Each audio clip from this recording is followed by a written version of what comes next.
MS Dhoni அவர்களுக்கு இதுதான் கடைசி ஐபிஎல் சீசனாக இருக்குமா அப்படிங்கிற கேள்வி வந்து எல்லாத்துக்குள்ளுமே ஓடிக்கொண்டு இருக்கும். அதுக்கு வந்து பதில் சொல்கிற விதமாக வந்து நிறைய விஷயங்கள் வந்து நேற்று வந்து நடந்தது. இப்போ வந்து 2025 ஐபிஎல் சீசனில் வந்து தோனி விளையாட வேண்டும் என்றால் இது எல்லாமே வந்து தோனி கடைப்பிடிக்க வேண்டும். அப்போ தான் வந்து அவங்க வந்து ஐபிஎல் சீசனில் வந்து விளையாட முடியும் அப்படிங்கிற விஷயத்தை வந்து முன்னாள் கிரிக்கெட் வீரர் இர்ஃபான் பத்தான் அவர்கள் அதிரடிய கருத்தை வந்து தெரிவித்திருக்காங்க. இந்த கருத்து வந்து மக்கள் மத்தியில் வந்து பெரும் விமர்சனத்தை ஏற்படுத்தி இருக்கிறது.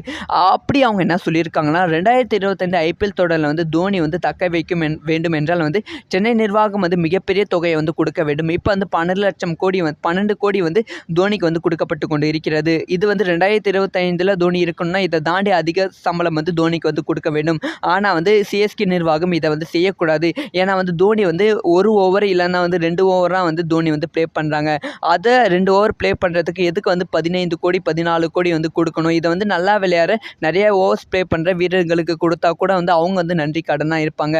அணிக்காக ஆடும் வீரர்களுக்கு இந்த காசை வந்து செலவழிக்க வேண்டும் சென்னை நிர்வாகம் அப்படிங்கிற ஒரு விஷயத்தை வந்து சொல்லியிருக்காங்க.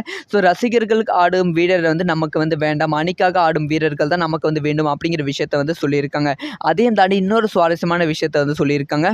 ஒருவேளை வந்து தோனி அவர்களுக்கு அதிக சம்பளம் கொடுக்கப்பட்டால் தோனி வந்து ஒரு 4 ஓவர் 5 ஓவருக்கு முன்னாடியே ஆட வேண்டும். ஸோ போன மேட்ச் வந்து எப்படி ஆடினாங்களோ அதே மாதிரி வந்து ஆட வேண்டும். அப்போ தான் வந்து தோனிக்கு வந்து அவ்வளோ சம்பளம் கொடுத்து தோனியை வந்து தக்க வைப்பார்கள் சென்னை அணி அப்படிங்கிற விஷயத்தையும் சொல்லியிருக்காங்க. ஸோ இதை பற்றி உங்களோட ஒப்பீனியன்